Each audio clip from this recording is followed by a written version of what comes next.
La máquina del tiempo, de Herbert George Wells. Capítulo 9. Los Morlocks. Les parecerá quizás chocante que dejase pasar 2 días antes de seguir la nueva indicación que me ponía en el verdadero camino, pero experimentaba singular aversión frente a estos cuerpos blancuzcos. Tenían exactamente aquel lívido color que tienen los gusanos y los animales conservados en alcohol, tal como se les ve en los museos zoológicos, y eran al tacto de un frío repugnante. Probablemente mi aversión era debida a la simpática influencia de los Eloís, cuyo desagrado hacia los Morlocks empezaba ya a comprender. La siguiente noche dormí mal. Mi salud se hallaba sin duda quebrantada. Infinidad de dudas y perplejidades me asaltaban. 1 o 2 veces tuve una sensación de intenso terror a la que ninguna razón definida podía atribuir.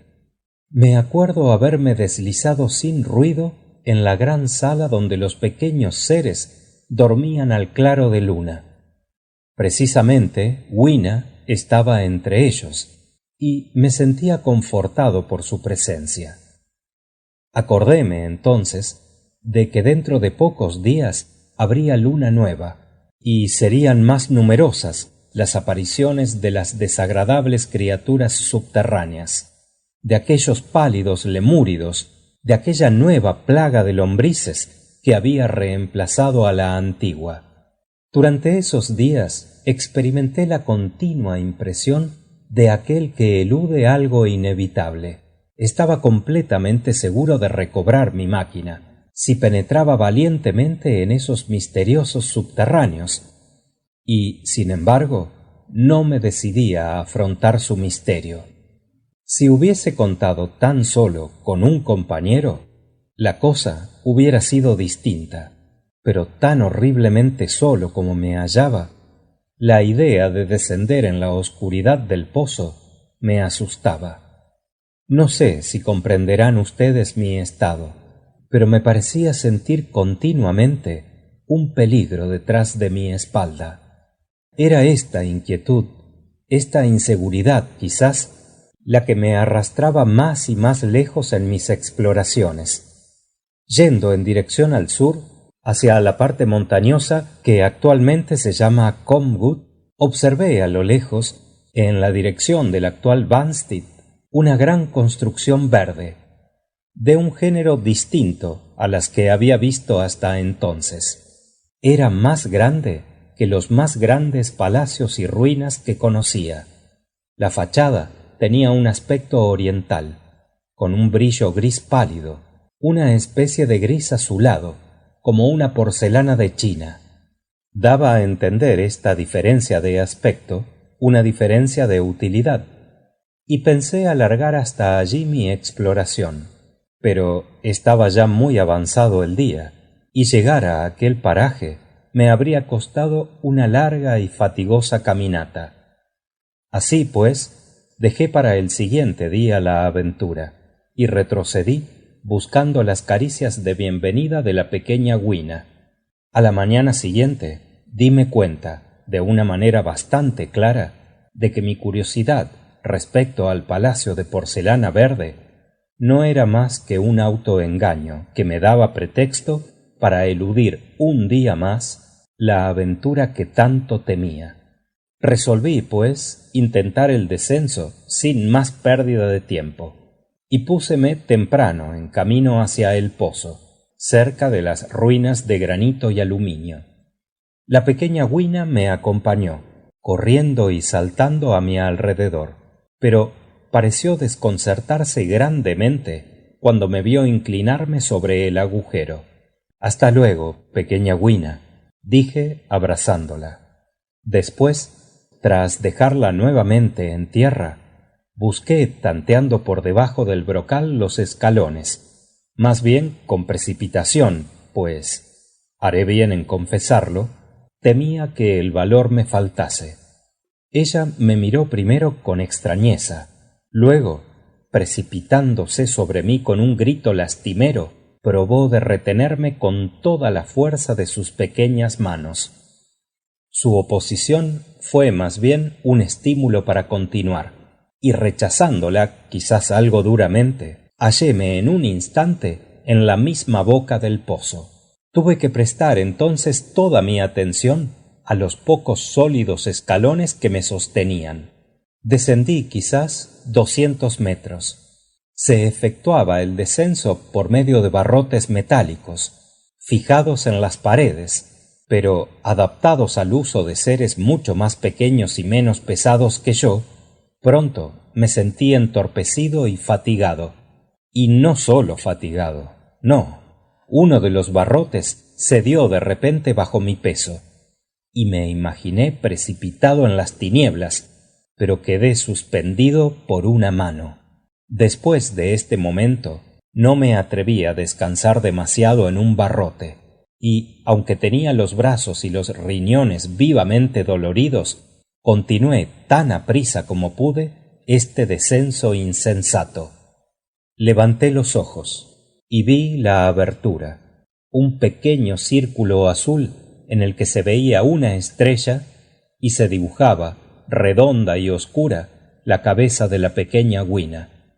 Venía del fondo un ruido regular, como de máquina, que hacíase cada vez más fuerte.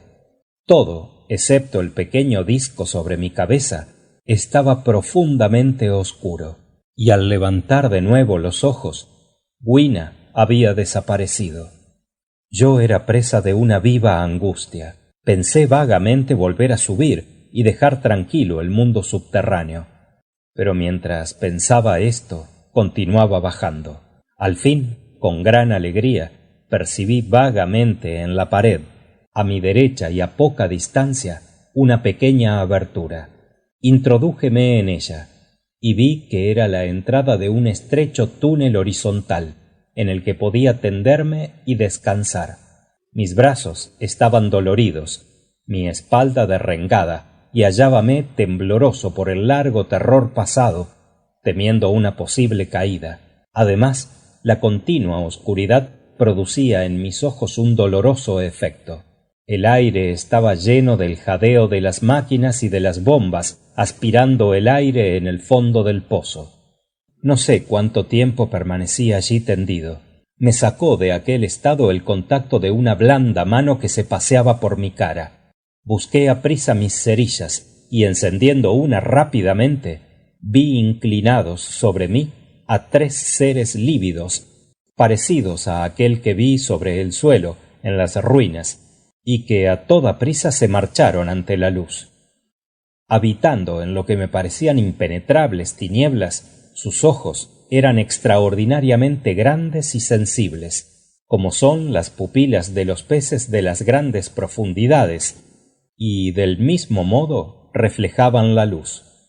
Convencíme de que les era dable verme en esta profunda oscuridad, y no parecían tenerme miedo alguno, aparte de su temor por las cerillas, pero tan pronto encendí la cerilla para tratar de verles, huyeron inmediatamente, desapareciendo en los oscuros túneles y corredores desde donde me clavaban los ojos de la manera más rara.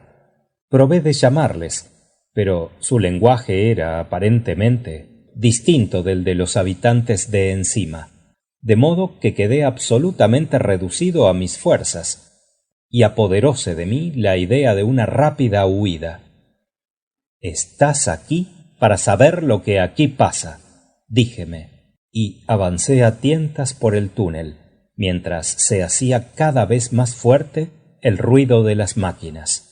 Pronto dejé de sentir las paredes y llegué a un espacio más ancho. Rascando una cerilla, vi que había entrado en una vasta caverna que se extendía en la sombra, más allá de lo que alcanzaba la luz de mi cerilla. Desde luego, es muy vago lo que recuerdo.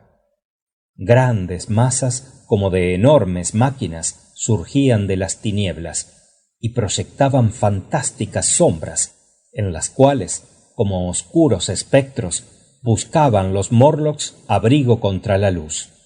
Era la atmósfera pesada y sofocante, y flotaban en el aire repugnantes emanaciones de sangre recién derramada. Un poco más hacia el centro se veía una mesita de un metal blancuzco, en la que parecía hallarse preparada la comida. Los Morlocks eran carnívoros. Recuerdo haberme preguntado qué gran animal había podido suministrar el gran pedazo sangriento que veía. Todo ello era muy poco claro. El olor sofocante, las grandes formas sin significación, los inmundos seres escondidos en la sombra, no esperando más que la vuelta de la oscuridad para caer sobre mí. Extinguióse entonces la cerilla, quemándome los dedos, y cayó como un punto rojo rasgando las tinieblas. He pensado, después, lo mal preparado que iba para una tal expedición. Al ponerme en camino con la máquina, partí con la absurda idea de que los hombres del porvenir debían, en todos sentidos, ser infinitamente superiores a nosotros, y fui sin armas, sin medicinas, sin nada útil, y con una cantidad insuficiente de cerillas. Solamente había pensado en una máquina fotográfica para tomar alguna instantánea de este mundo subterráneo y poderlo examinar más tarde a placer. Pero, en fin, allí estaba, sin más armas ni recursos que aquellos con que me dotó la naturaleza: manos, pies y dientes, y además 4 cerillas. Dudé de aventurarme en las tinieblas en medio de aquellas máquinas, y dime cuenta, con el último relámpago de luz, de que mi provisión de cerillas se agotaba. Jamás, hasta este momento, pensé que hubiese alguna necesidad de economizarlas, y había malgastado quizás la mitad de la caja en sorprender a los Eloís, para quienes era el fuego una novedad. No me quedaban, pues, más que 4. Mientras permanecía allí a oscuras, una mano tocó la mía, dedos fofos palparon mi rostro, y percibí un olor muy desagradable. Imaginé oír a mi alrededor el hálito de multitud de aquellos pequeños seres. Sentí unos dedos intentar apoderarse con dulzura de la caja de cerillas que tenía yo en la mano, y otros, detrás de mí, que tiraban de mis vestidos. Me era fuertemente desagradable adivinar estas criaturas que no veía y que me estaban examinando. La idea asaltóme de mi ignorancia de sus maneras de pensar y de obrar, y púseme a dar grandes gritos, lo más fuertes que pude. Se apartaron vivamente. Luego les sentí acercarse de nuevo. Sus manoseos fueron cada vez más atrevidos, mientras murmuraban entre sí extrañas palabras. Me estremecí violentamente y volví a gritar de forma aún más discordante. Se mostraron esta vez mucho menos asustados, y se acercaron con unas singulares risitas. Me decidí a encender otra cerilla y a huir, protegido por su fulgor. Con una hoja de papel que encontré en mi bolsillo, prolongué la luz y principié horriblemente asustado mi retirada hacia el estrecho túnel. Penetré en él al extinguirse la llama, y en la oscuridad pude oír cómo corrían en mi persecución los Morlocks, con un ruido de aguacero o de vendaval entre las hojas. En un momento me sentí cogido por varias manos, y no pude equivocarme de su intento de arrastrarme hacia atrás. Encendí otra cerilla, agitándola ante sus deslumbrados rostros. No pueden ustedes imaginarse lo nauseabundos y lo poco que de humanos tenían: el rostro pálido y sin barbilla, sus grandes ojos de un gris rosáceo, sin párpados, deteniéndose cegados por mi luz. Paréme poco a contemplarles, se lo aseguro a ustedes. Continué mi retirada encendiendo al extinguirse mi segunda, mi tercera cerilla. Estaba ya casi consumida cuando alcancé la abertura que daba al pozo. Me tendí en tierra en el borde, pues la palpitación de la gran bomba del fondo me aturdía. Busqué sobre las paredes los escalones y de repente sentíme cogido por los pies y tirado hacia atrás con violencia. Froté mi última cerilla. No prendió, pero pude alcanzar mientras tanto uno de los escalones y, pegando hacia atrás violentos puntapiés, me desprendí del abrazo de los Morlocks y escalé rápidamente el pozo, mientras quedaban ellos abajo, mirándome subir, guiñando sus grandes ojos, menos uno, un pequeño miserable que siguióme durante un instante y quizás, como de un trofeo, quiso apoderarse de mis zapatos. Esta ascensión me pareció interminable.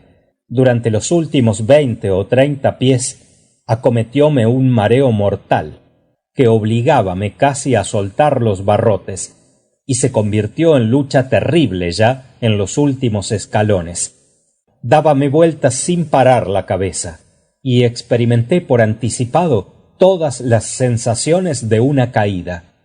Al fin, sin embargo, llegué lo mejor que pude a lo alto y, saltando por encima del brocal, huí anhelante fuera de las ruinas, hasta el deslumbrante sol.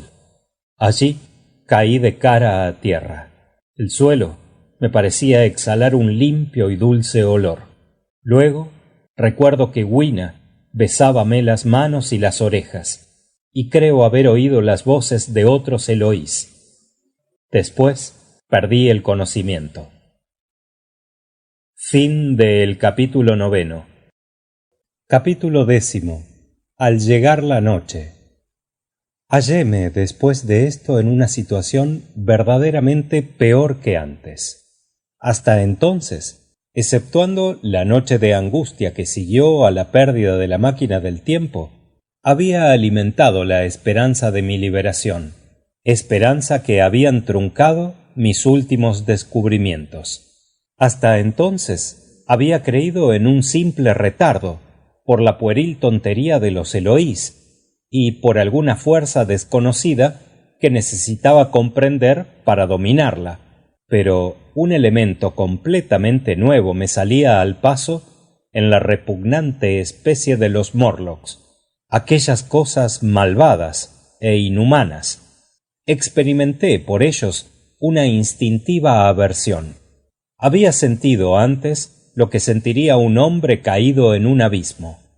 Mi sola preocupación era el abismo y el modo de salir de él. Ahora me sentía como un animal cogido en una trampa, recelando la presencia de un enemigo que pronto debía llegar. El enemigo a quien temía, quizás les sorprenda a ustedes, era la oscuridad del novilunio. Wina habíamelo metido en la cabeza, por medio de ciertas advertencias, incomprensibles en un principio, a propósito de noches oscuras.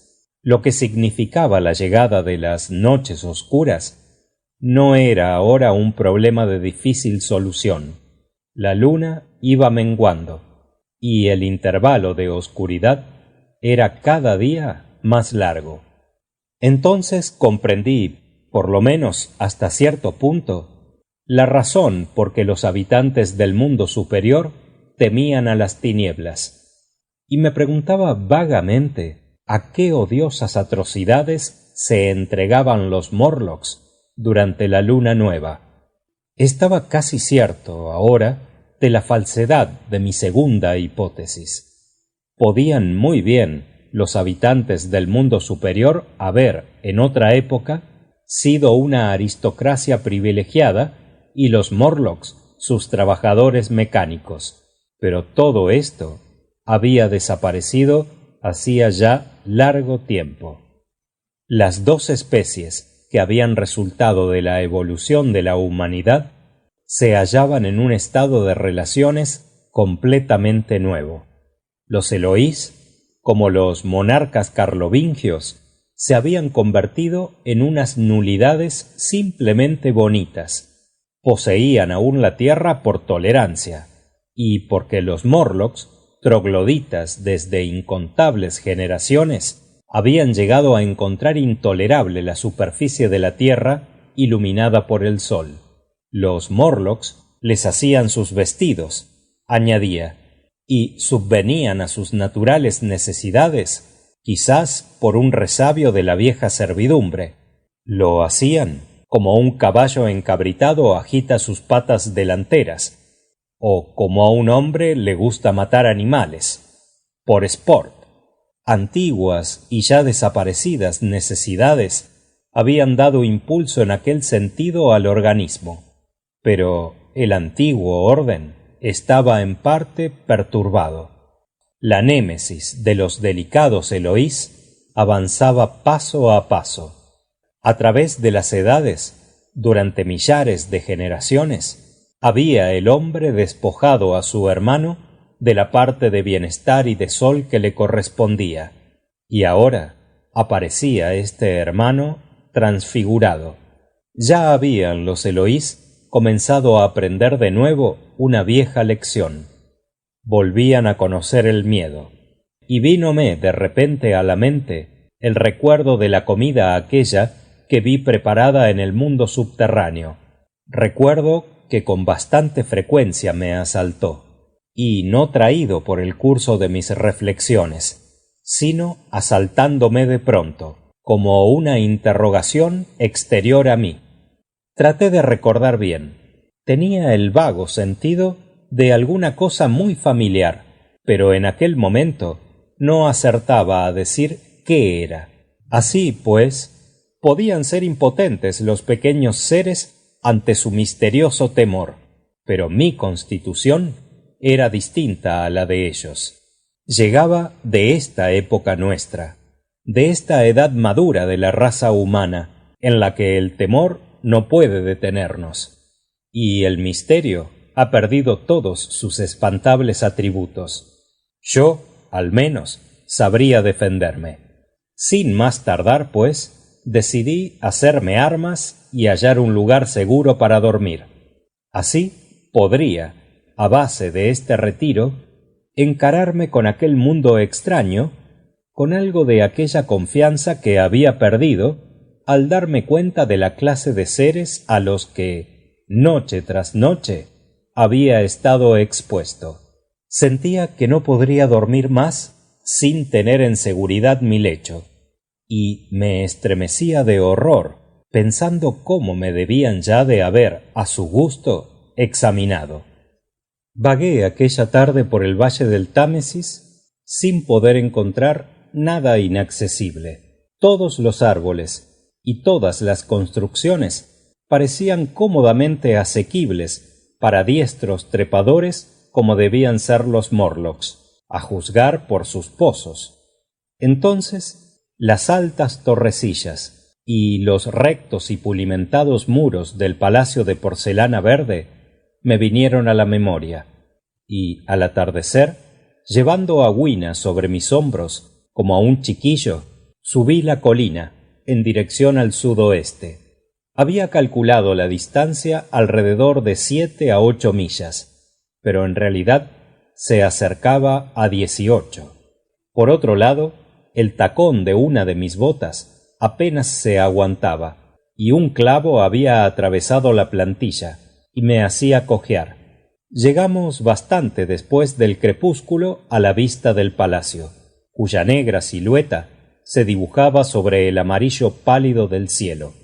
Cuando comencé a llevarla, experimentó Wina una gran alegría, pero al cabo de un rato quiso marchar y correr a mi lado, cogiendo flores de las que me llenaba los bolsillos. Siempre había experimentado Wina a la vista de mis bolsillos un gran embarazo, sacando al fin la conclusión de que no eran más que vasos de una especie rara para colocar flores en ellos, o por lo menos en este sentido los utilizaba. Esto me recuerda, al mudarme de chaqueta he encontrado... Hizo nuestro amigo una pausa, metió la mano en el bolsillo y silenciosamente colocó sobre el velador 2 flores, ya marchitas, muy semejantes a grandes malvas blancas. Luego siguió su relato. La calma de la noche se enseñoreaba del mundo, mientras avanzábamos más allá de la colina hacia Wimbledon. Wina, sintiéndose fatigada, quiso volver al edificio de piedra gris, pero haciéndole comprender que debíamos buscar un refugio contra el miedo, mostréle a través de la distancia los techos del palacio de porcelana verde. ¿Ustedes conocen esta paz que al venir la noche desciende sobre las cosas? La misma brisa se detiene en los árboles, y para mí hay como una especie de expectación en esta tranquilidad del anochecer. El cielo era claro, límpido y profundo, salvo algunas líneas que se veían en el horizonte, hacia poniente.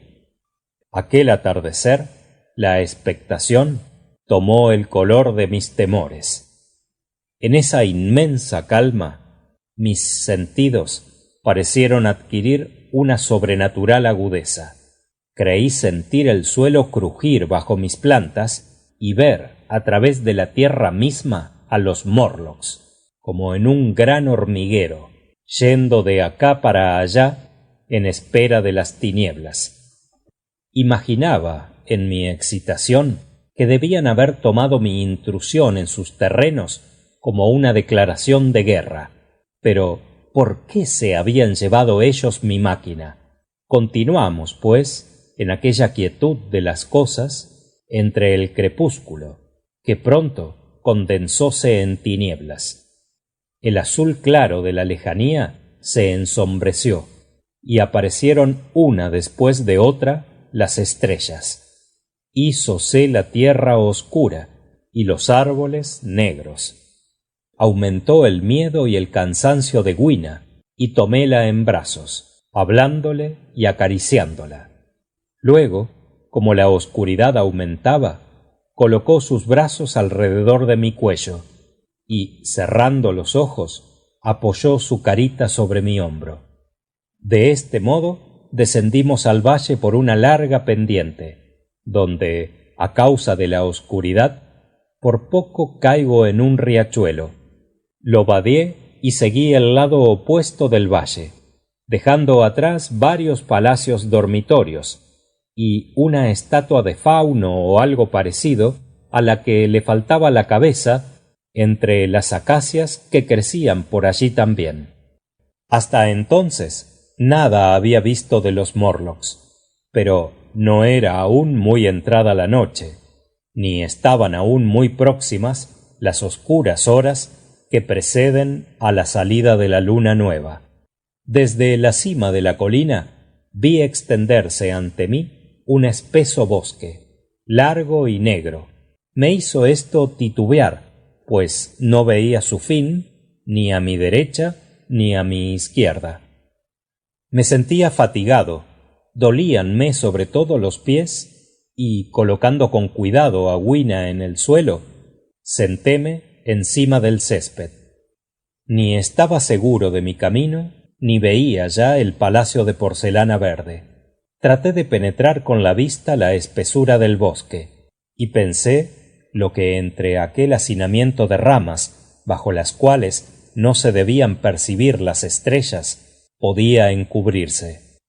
Y aun admitiendo no haber allí oculto peligro alguno, habrían raíces contra las cuales podía tropezar, y troncos de los árboles para estrellarse contra ellos. Me hallaba en extremo cansado por las excitaciones del día, y decidí no arrostrar este nuevo peligro, y pasar la noche en la colina, al aire libre. Me alegré al ver que Wina dormía profundamente, y abrigándola cuidadosamente con mi chaqueta, sentéme a su lado, esperando la salida de la luna.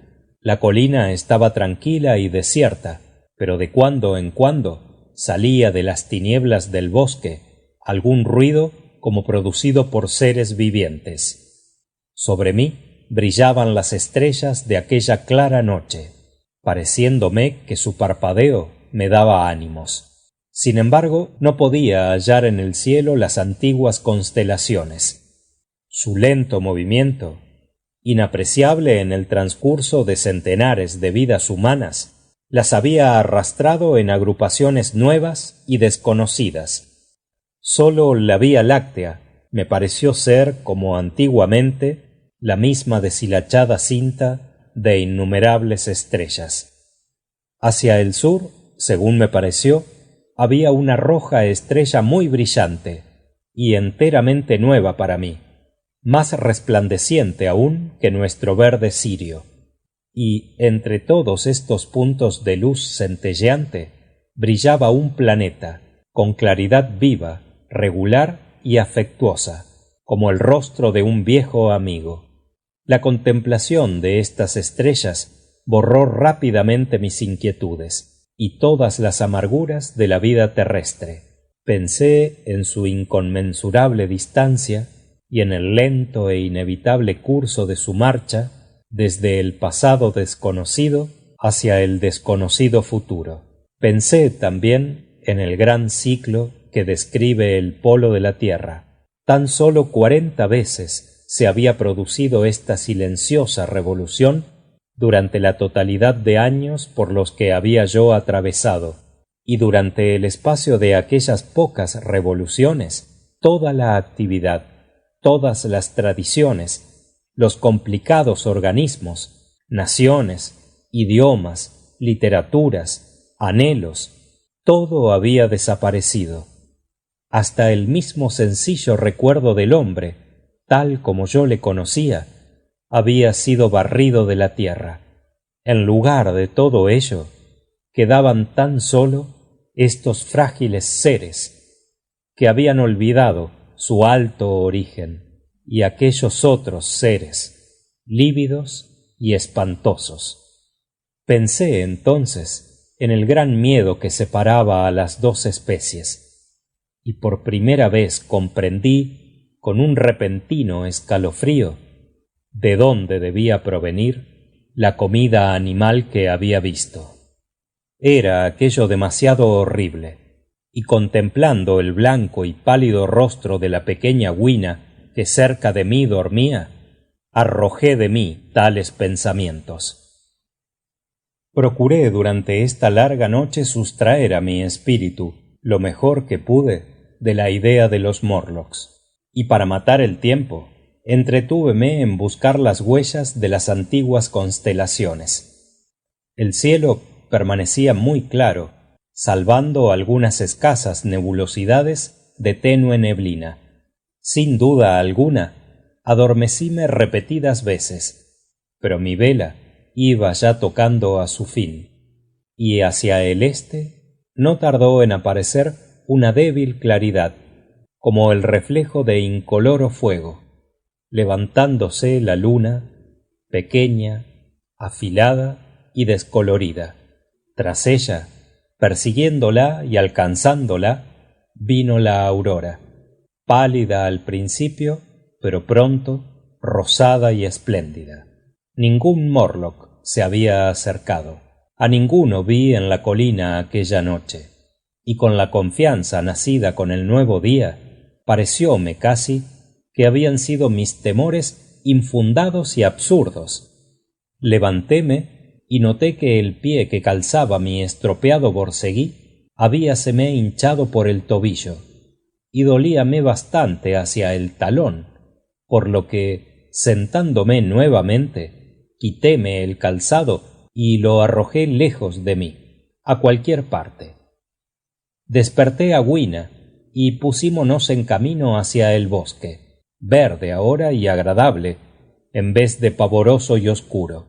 Sirviéronnos de desayuno algunas frutas que hallamos, y no tardamos en encontrar otros Eloís, riendo y corriendo al sol, como si no existiese en la naturaleza aquello que se llama la noche.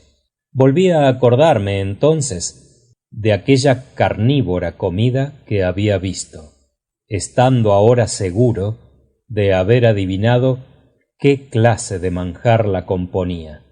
En el fondo de mi corazón apiadábame de este último y débil arroyuelo del gran río de la humanidad.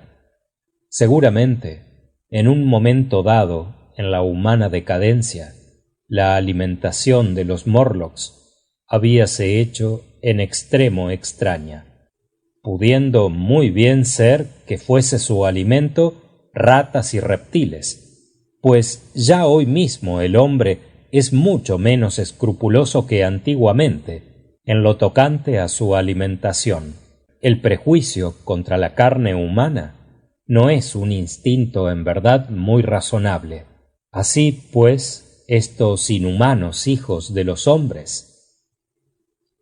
Intenté juzgar la cosa desde un punto de vista científico. Al fin y al cabo eran estos seres menos humanos, y más lejos hallábanse de nosotros que nuestros antepasados caníbales de hace 3 o 4.000 años. Había desaparecido la inteligencia, que en este estado de cosas hubiese sido un martirio. Mas, ¿para qué seguir atormentándome? Los Eloís eran, sencillamente, como un ganado de cebo, que los Morlocks guardaban y devoraban, y a cuya alimentación asimismo proveían. Y allí estaba Gwina, que a mi lado saltaba. Procuré entonces mitigar el horror que me invadía, mirando la cosa como un merecido castigo al humano egoísmo. Habíase dado por satisfecho el hombre de vivir en el bienestar y la molicie a expensas del trabajo de otros hombres. Había invocado la necesidad como palabra de orden y de excusa, pero esta necesidad se había vuelto contra él. Intenté pensar con una especie de desprecio a lo Carlyle en esta aristocracia decadente, pero esa actitud de espíritu era imposible de mantener, pues, por grande que fuese su degradación intelectual, lo que habían conservado los Eloís de humano dábales derecho a mi simpatía, y hacíame con ellos compartir su degradación y sus temores. En estos momentos eran muy vagas mis ideas de lo que debía hacer. Mi primera idea fue encontrar un seguro refugio y construirme las armas de metal o de piedra que pudiese necesitar. Eran esas cosas inmediatas. Esperaba procurarme rápidamente algún medio de encender fuego para poseer la temible arma de una antorcha, pues nada, lo sabía bien, nada sería de tanta eficacia contra los Morlocks. Después, necesitaba imaginar algún sistema para romper las puertas de bronce del pedestal de la blanca esfinge, aunque ya tenía la noción de una especie de ariete. Estaba convencido de que, de poder abrir estas puertas, llevando ante mí un fulgor de llamas, descubriría la máquina y podría desde luego escapar. No creía a los Morlocks bastante fuertes para que hubiesen podido llevarla muy lejos. Había resuelto llevarme a Gwina conmigo hacia nuestra época actual, y dando vueltas en mi cabeza a todos esos proyectos, proseguí mi camino hacia el edificio que mi fantasía había elegido para ser nuestra morada. Fin del capítulo 10. Capítulo 11. El Palacio de Porcelana Verde. Llegamos hacia mediodía al Palacio de Porcelana Verde, que hallamos desierto y casi en ruinas. No quedaba en sus ventanas más que pedazos de vidrios, y grandes placas del mismo verde de la fachada se desprendían de sus corroídos ajustes metálicos. El palacio se hallaba situado en lo alto de una pendiente tapizada de césped, y antes de penetrar en él, volviendo mis ojos hacia el nordeste, quedé sorprendido de ver un verdadero brazo de mar, donde creía ver, como en otra fecha, Wandsworth y Battersea. Después de examinarlos, comprobé que los materiales del palacio eran de verdadera porcelana, y percibí en la fachada una inscripción en desconocidos caracteres. Pensé torpemente que Gwina podría ayudarme a interpretarlos, pero me di pronto cuenta de que la idea de una escritura jamás había penetrado en su cerebro. Me pareció más humana, creo, de lo que en realidad era, quizás por su defecto. muy humano también. Pasadas las grandes puertas, que estaban abiertas y rotas, hallé, en lugar de la sala acostumbrada, una larga galería iluminada por numerosas ventanas laterales. Al primer vistazo tuve la idea de un museo. Una espesa capa de polvo cubría las baldosas, y gran número de diversos objetos desaparecía bajo una igual capa gris. Vi en el centro de la sala, derecho, descarnado y extraño, algo que debía ser la parte inferior de un inmenso esqueleto. Reconocí un animal de una especie desaparecida, del género del Megatherium. El cráneo y los huesos de la parte superior yacían en tierra, entre el espeso polvo, y en un lugar, donde debía gotear la lluvia por alguna rendija del techo, estaban los huesos como roídos. Más lejos se hallaba el enorme esqueleto de un brontosauro, confirmándose mi hipótesis de hallarme en un museo.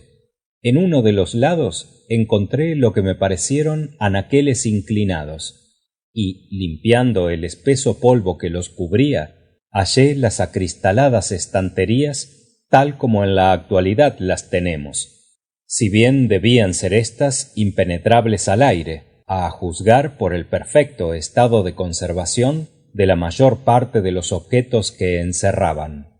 Evidentemente nos hallábamos en las ruinas de algún postrer museo de historia natural, siendo, según las apariencias, esta sala la sección paleontológica, que había encerrado una magnífica colección de fósiles, y, aunque había sido retardada por algún tiempo, la inevitable descomposición por medio de la destrucción de las bacterias iba ya, aunque lentamente, haciendo presa en todos estos tesoros. Aquí y allá encontré rastros de raros fósiles, ya a pedazos, ya enhebrados en forma de rosario.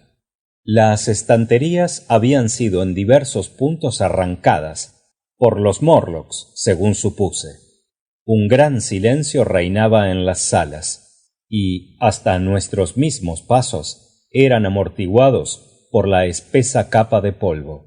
Wina, que se entretenía haciendo rodar un erizo marino por el inclinado cristal de una de las casillas, vino hacia mí, mientras yo miraba a mi alrededor. Me cogió tranquilamente de la mano y permaneció a mi lado. Desde un principio quedé de tal modo absorto ante este viejo monumento de una edad intelectual que ni me ocupé de las seguridades que podía ofrecerme, y hasta la misma preocupación de la máquina alejóse por breves momentos de mi espíritu. Este palacio de porcelana verde, a juzgar por sus dimensiones, muchas más cosas debía contener que una galería paleontológica. Quizás había galerías históricas, y pudiera ser que hasta una biblioteca. Para mí hubiese sido esto mucho más interesante que el espectáculo de estos fósiles en descomposición. Prosiguiendo mi exploración, encontré otra corta galería, transversal a la primera, que parecía dedicada a los minerales. La vista de un pedazo de azufre despertó en mi mente la idea de la pólvora, pero no pude encontrar salitre ni ninguna otra clase de nitrato. Sin duda habíanse disuelto.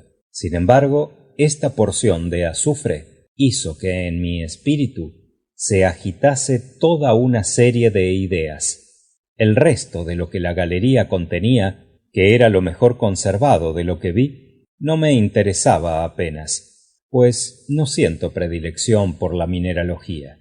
Me dirigí hacia otra ala, en muy mal estado, y paralela a la primera.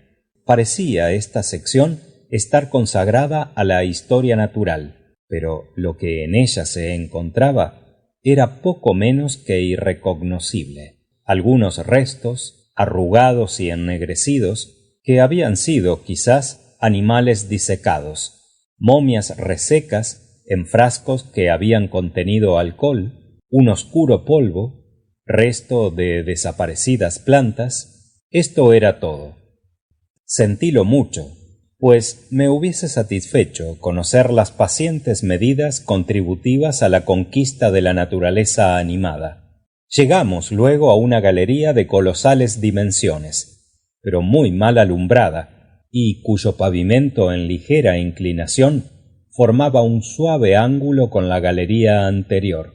Blancos globos pendían a trechos del techo, en su mayoría rotos y hundidos, sugiriendo la idea de un antiguo alumbrado artificial.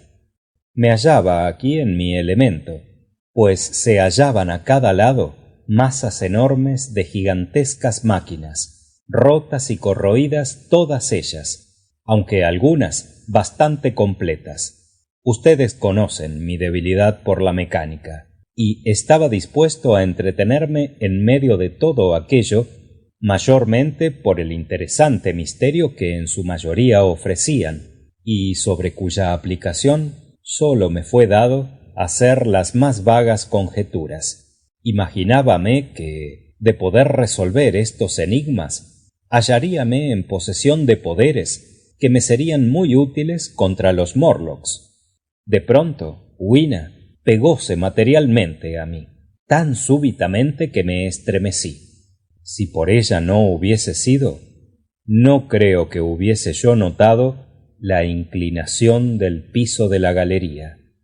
La extremidad a la que había llegado estaba bajo el nivel del suelo, iluminada por raras ventanas muy estrechas. Cuanto más se descendía, el suelo exterior se elevaba contra estas ventanas hasta formar una especie de nicho, algo parecido a los sótanos de algunas casas de Londres, por cuyas ventanas se filtraba por su parte superior una estrecha línea de luz. Avanzaba lentamente, pretendiendo adivinar la explicación de aquellas máquinas, y estaba con ello mi atención demasiado absorta para que me diese cuenta de la gradual disminución de la claridad.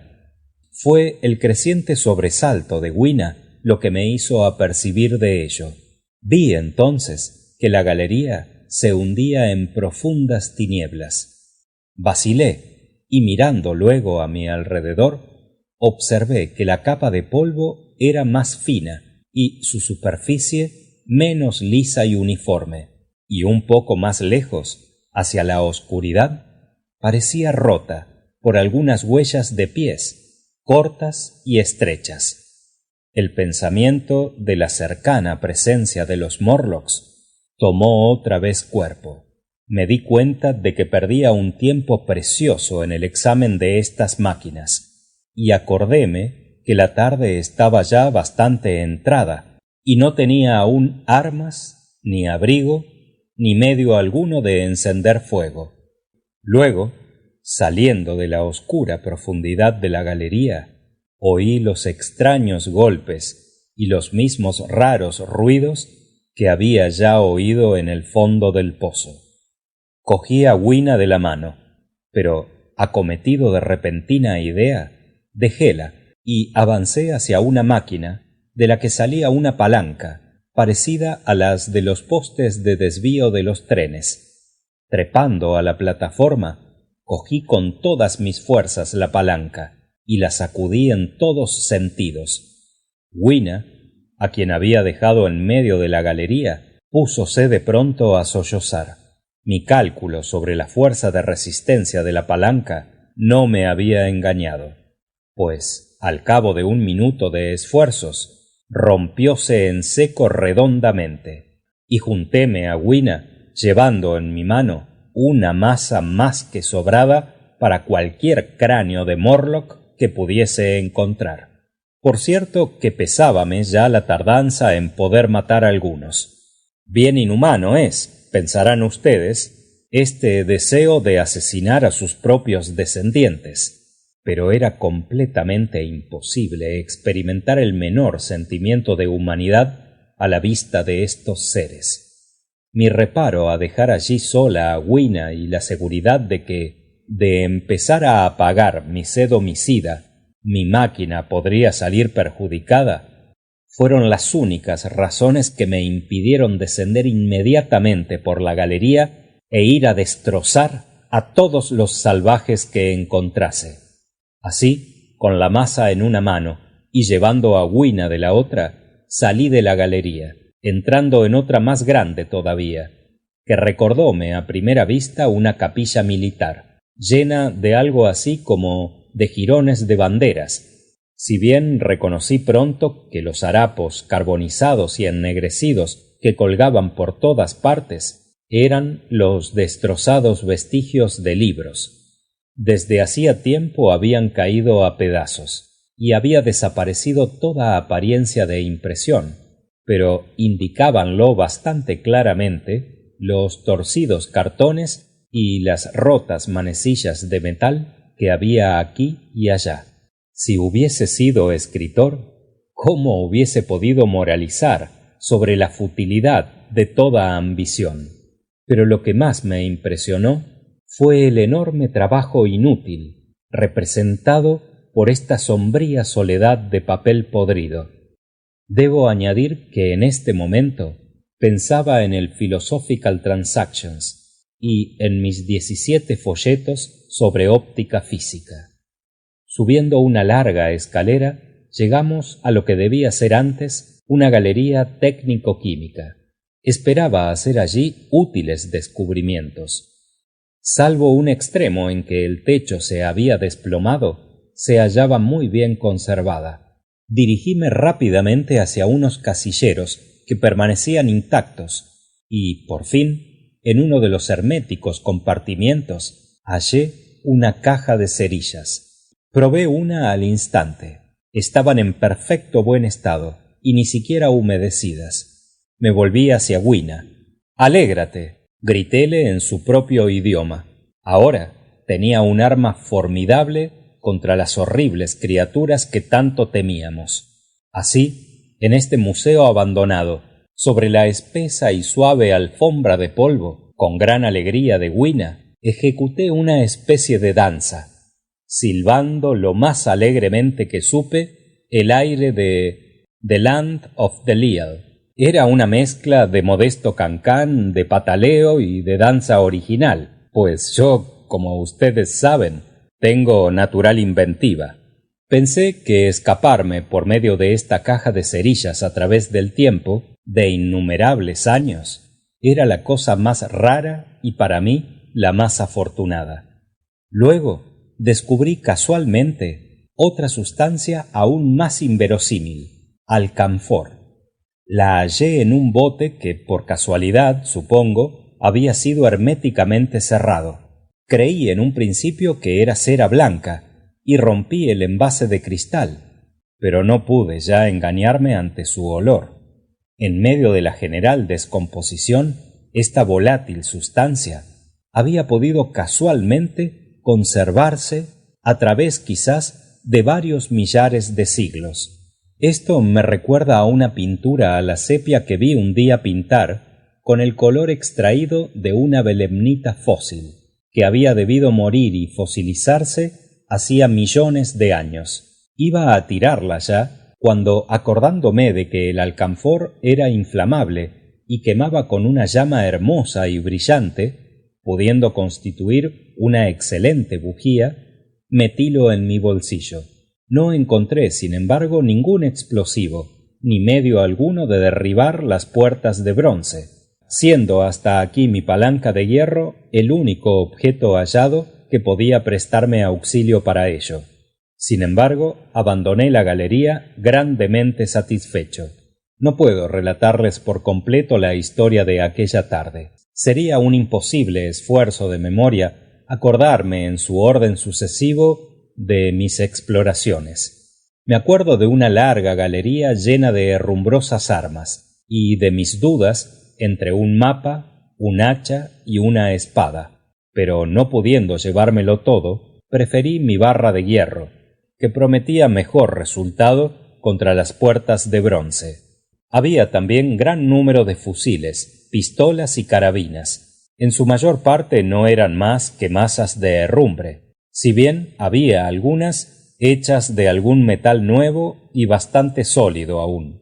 pero todo lo que se hubiese podido encontrar de pólvora y cartuchos no era ya más que polvo. Un ángulo de esta galería habíase incendiado y reducido a cenizas, probablemente por la explosión de alguna de las muestras. En otro lado se hallaba una gran colección de ídolos. Habíalos polinésicos, mexicanos, griegos, fenicios. Creo que había de todas las épocas y de todas las partes del globo. Y aquí, cediendo a un irresistible impulso, grabé mi nombre en la nariz de un monstruo, procedente de la América del Sur. A medida que la noche se acercaba, iba disminuyendo mi interés. Pasé de galería en galería, todas polvorientas, silenciosas y en ruinas. Los objetos expuestos no eran más que simples montones de herrumbre o lignito. En un lugar halléme de pronto cerca de un modelo de mina de estaño, y entonces, por pura casualidad, descubrí en una hermética casilla 2 cartuchos de dinamita. ¡Eureka!, grité, y lleno de alegría rompí el vidrio del casillero. Se me ocurrió una duda que me hizo vacilar, y buscando una pequeña galería lateral hice la prueba. No he experimentado jamás desosiego semejante al que pasé esperando 5, 10, 15 minutos una explosión que no se produjo.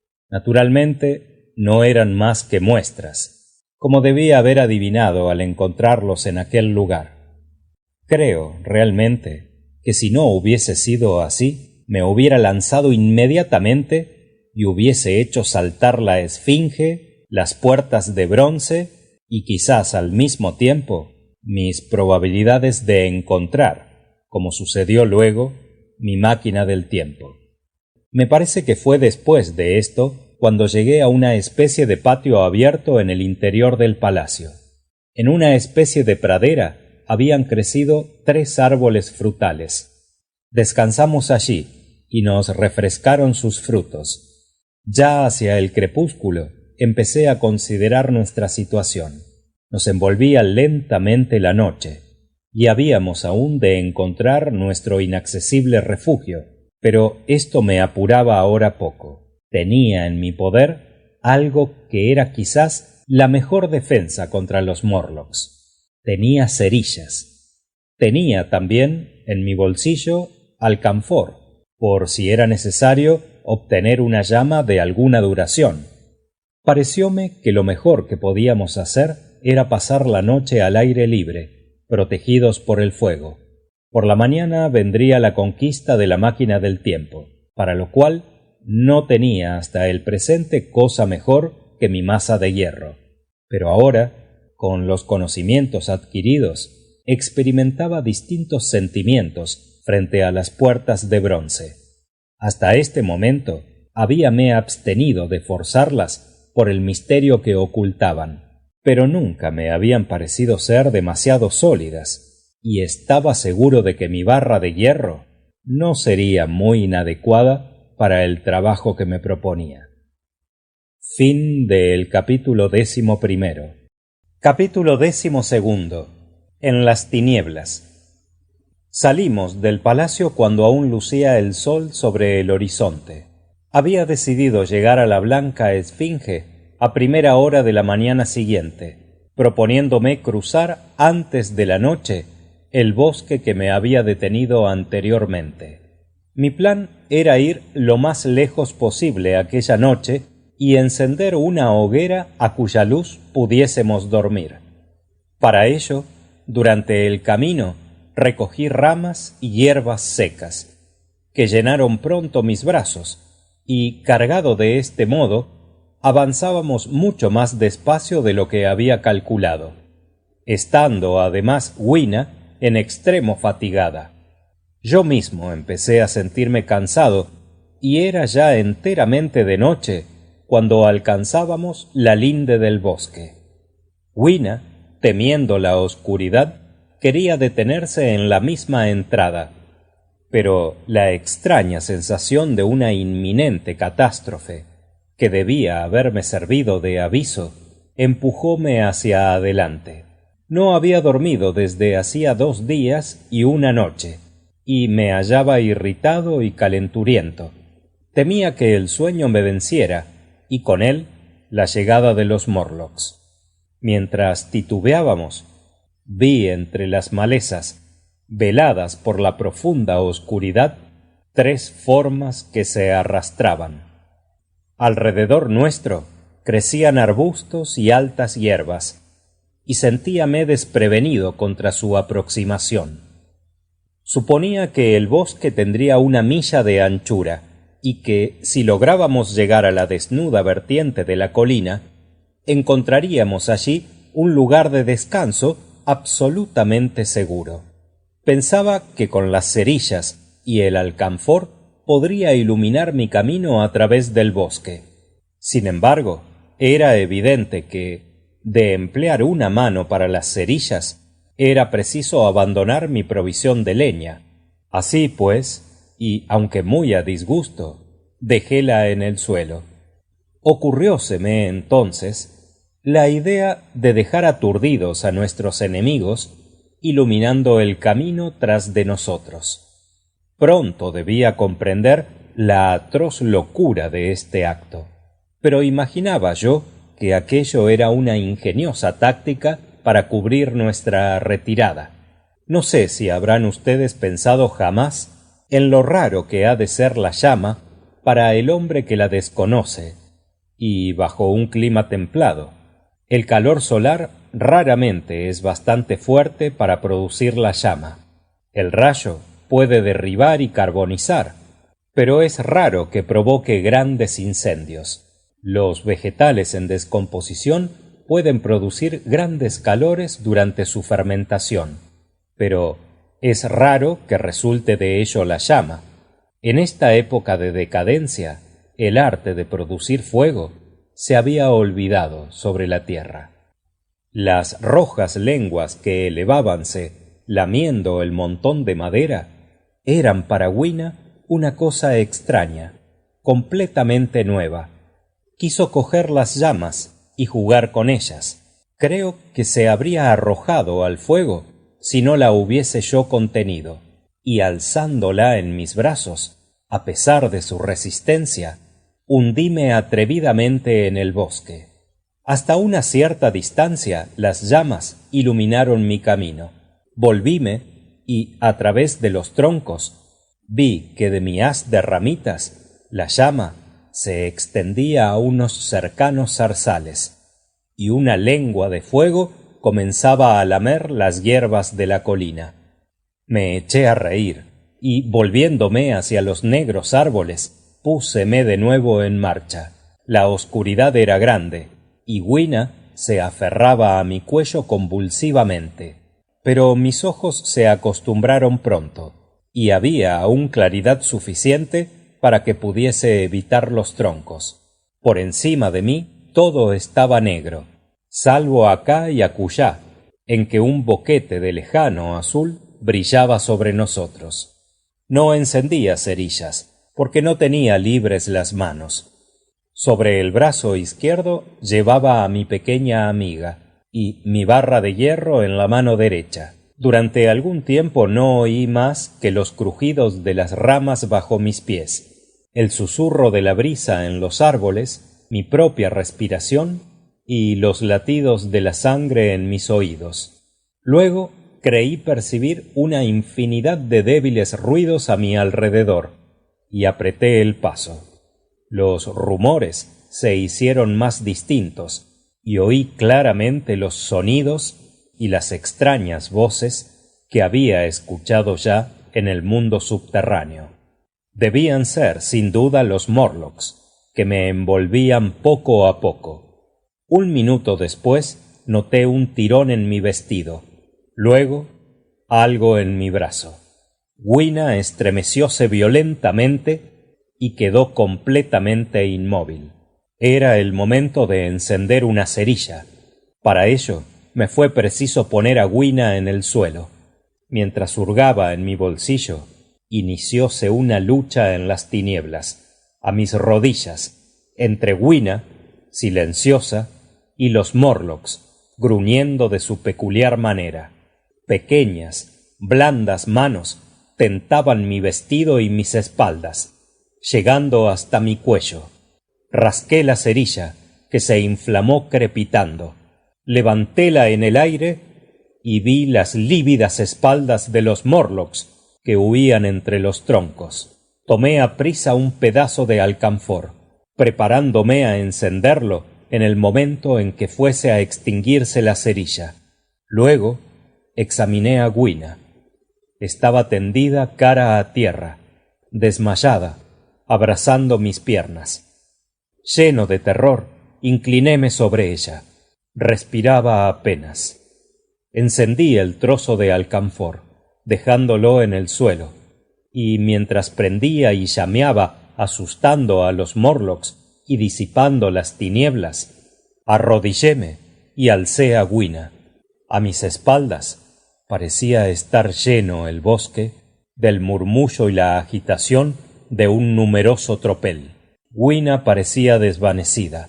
Púsela dulcemente sobre mis hombros y levantéme para marchar, pero la horrible realidad apareció. Ocupándome tan solo de las cerillas y de Gwina, había girado varias veces sobre mí mismo, perdiendo por completo la idea de la dirección que debía seguir. Todo lo más me parecía saber que me hallaba de cara al palacio de porcelana verde. Un sudor frío bañó mis sienes, pero era preciso decidirse rápidamente. Resolví encender fuego y acampar donde estábamos. Coloqué a Gwina, aún desmayada, junto a un grueso tronco, y a toda prisa, antes que aquel primer trozo de alcanfor se extinguiese, procuré juntar ramitas y hojas secas. Aquí y allá, en las tinieblas, los ojos de los Morlocks brillaban como carbúnculos. Vaciló y extinguióse la llama del alcanfor.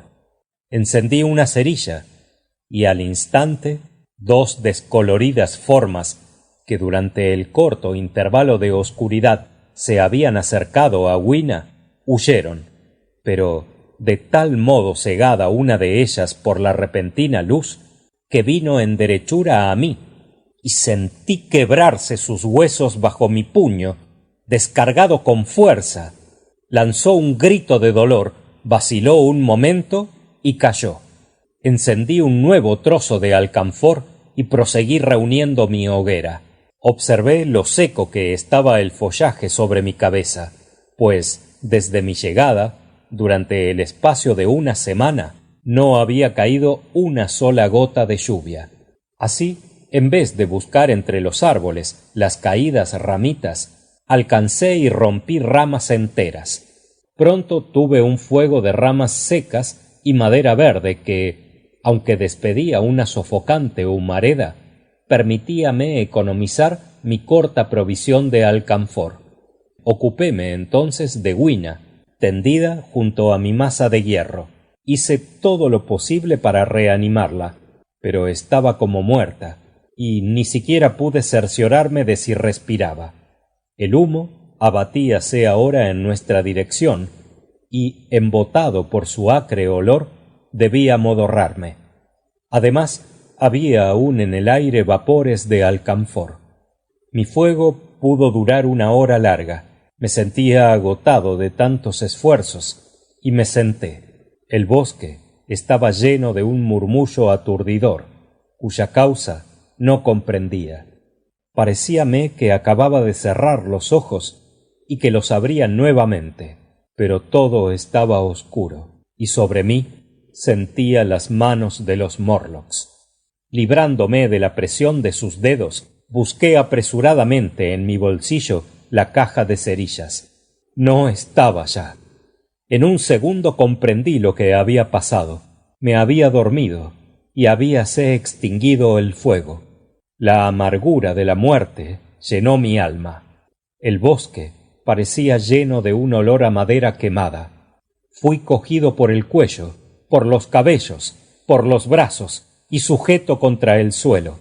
Tuve la sensación de hallarme preso en una inmensa tela de araña, y experimenté el inexplicable horror de sentir en la oscuridad apretujados sobre mí todos aquellos blandos seres. Me hallaba en extremo postrado y no luché ya, pero súbitamente sentíme mordido en el cuello por pequeños y finos dientes. Revolvíme hacia un lado y mi mano tropezó con la palanca de hierro. Prestóme aquello nuevo valor. Me debatí, sacudiéndome a aquellos hombres ratas, y empuñando la palanca, golpeé donde creí que estaban sus cabezas. Sentí bajo mis golpes un delicioso aplastamiento de carnes y huesos, y quedé libre en un instante. Me invadió aquella rara y alegre exaltación que tan a menudo acompaña a un rudo combate. Comprendía que Wina y yo estábamos perdidos, pero resolví que los Morlocks pagaran cara nuestra piel. Apoyé la espalda contra un árbol, blandiendo mi barra ante mí. El bosque entero estaba lleno de sus gritos y de su agitación. Transcurrió un minuto. Sus voces parecieron elevarse a un alto grado de excitación, y sus movimientos hiciéronse más rápidos. Sin embargo, ninguno púsose al alcance de mis golpes. Permanecí de aquella forma intentando penetrar las tinieblas, cuando sentí en mí renacer la esperanza. ¿Qué podía asustar así a los Morlocks? Y en el mismo momento vi algo raro. Parecieron hacerse luminosas las tinieblas. Aunque veladamente, empecé a distinguir a los Morlocks a mi alrededor.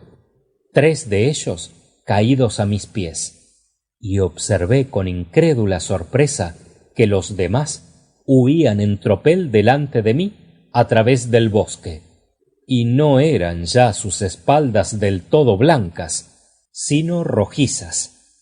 Mientras que estupefacto los miraba pasar, vi en una brecha de estrellado cielo voltear y desaparecer una pequeña centella roja, y entonces comprendí el olor a madera quemada, el murmullo aturdidor, los rojizos reflejos y la huida de los Morlocks. Separándome un poco del tronco del árbol, miré hacia atrás y vi entre los árboles más cercanos el bosque en llamas. Era la primera fogata que encendí, que me alcanzaba. Busqué a Wina, pero ya no estaba allí. Los chasquidos de los troncos que a mis espaldas prendían no me daban tiempo para reflexionar. Firme en mi mano la barra de hierro, corrí tras las huellas de los Morlocks. Fue una loca carrera. Extendiéronse en una ocasión tan rápidas las llamas a mi derecha que, avanzándome, me hicieron dar un rodeo a la izquierda. Llegué al fin a un pequeño claro, y en este mismo momento un Morlock que corría tropezando a mi lado pasó rozándome y se precipitó en las llamas. Iba a contemplar el más horrible y espantoso espectáculo que pude ver en esta edad por venir. Se veía en este espacio vacío a la luz del fuego como en pleno día. En el centro se elevaba un montículo, una especie de túmulo coronado por un zarzal de espino seco. Más allá ardía otro trozo del bosque, retorciéndose entre enormes lenguas de roja llama, que rodeaban el claro de la selva con una barrera de fuego. Se hallaban sobre el montículo 30 o 40 Morlocks, deslumbrados por la luz, corriendo de acá para allá y tropezando en su confusión unos con otros. En el primer momento no pensé que se hallaban cegados, y con mi barra de hierro, con loco frenesí, golpeábalos de tal modo cuando se me acercaban, que maté a 1 o 2 y destrocé a otros varios. Pero al observar los gestos de uno de ellos, marchando a tientas alrededor del zarzal, y al oír sus gemidos, comprendí su miserable estado de impotencia y cesé de golpearlos. Sin embargo, de cuando en cuando, corría alguno hacia mí, haciéndome apartar, con un estremecimiento de horror. Decayeron tanto las llamas en un momento, que temí volviesen a verme aquellas infectas criaturas, y pensé, antes que esto llegara, entablar nuevamente el combate, matando unos cuantos más, pero volviéronse a elevar con furia las llamas, y esperé. Me paseaba entre ellos, aunque evitándoles, buscando alguna huella de Gwina, pero Gwina no estaba allí. Sentéme al fin en la cima del montículo, contemplando aquel raro tropel de seres ciegos, corriendo en todas direcciones, a tientas, lanzando horribles gritos, mientras se revolvían las llamas sobre ellos. Grandes nubes de espeso humo inundaban el cielo, y a través de los escasos intersticios de este inmenso mar rojo, lejanas, como pertenecientes a otro universo, refulgían las estrellas. Tropezaron contra mí 2 o 3 Morlocks, a los que rechacé a puñetazos, estremeciéndome. Durante aquella larga noche estuve convencido de que todo aquello era tan solo una pesadilla. Me mordí y grité en un terrible deseo de despertar. Golpeé el suelo con mis manos, levantéme y volví a sentarme. Vagué de acá para allá y sentéme otra vez. Frotéme los ojos y pedí a la providencia que me permitiese despertar. Por 3 veces vi a un Morlock lanzarse con la cabeza baja entre las llamas. Y al fin, sobre los últimos rojizos resplandores del incendio, sobre las grandes nubes de negro humo, de los troncos de árbol medio carbonizados y sobre el ya menguado número de estas criaturas, se alzaron las primeras claridades del día. Púseme nuevamente en busca de Gwina, pero no la hallé por parte alguna. Era bien claro que los Morlocks habían abandonado su pobre pequeño cuerpo en cualquier parte del bosque. No me es posible expresar de qué modo mitigó esto mi pena, pensando que había escapado al horrible fin que parecía reservársele. Pensando en todo ello, estuve seriamente tentado de empezar al punto, aunque pude al fin contenerme, una matanza de aquellos impotentes y abominables seres que corrían aún a mi alrededor. Como ya he dicho, el montículo formaba una especie de islote en el bosque.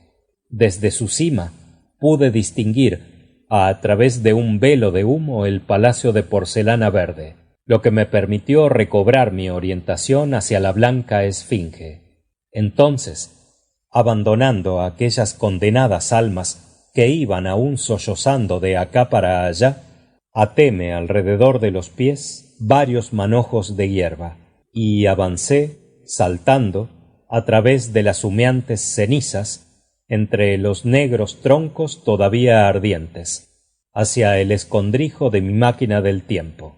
Marchaba muy despacio, pues estaba enteramente agotado, y también cojo. Sentía infinita tristeza por la horrible muerte de la pequeña Gwina. Su pérdida me parecía una irreparable calamidad. En este momento, en esta familiar habitación, mejor me parece la pena que resta de un sueño que una verdadera pérdida. Pero aquella mañana, su muerte me dejaba de nuevo absolutamente solo, terriblemente solo. Asaltóme el recuerdo de esta casa, de este hogar con fuego, de algunos de ustedes, y con estos pensamientos invadióme el deseo de todo esto, una añoranza que era para mí un inmenso sufrimiento. Avanzando sobre las humeantes cenizas, bajo el brillante cielo de la mañana, hice un descubrimiento. En el bolsillo de mi pantalón habían aún algunas cerillas, escapadas sin duda de la caja antes de serme quitada por los Morlocks. Fin del capítulo 12.